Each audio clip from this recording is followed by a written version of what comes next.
Di ko alam guys kung ako lang ba nakakaisip nito kapag may nakakasabay na nagdi-deliver ng mga sasakyan na walang wala nang laman, yung nadiskarga na. Yung mga ganito ba?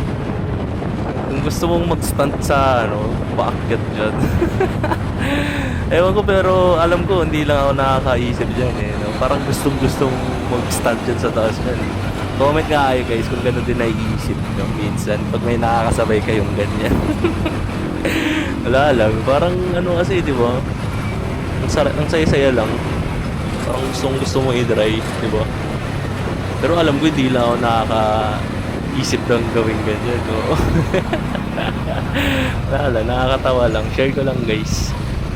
Baka isipin nyo, kamote ako, ha? Joke lang yun. Parang lang kasi, parang saya-saya lang gawin. Pwede naman ako kamote, guys. Joke lang yun. Peace!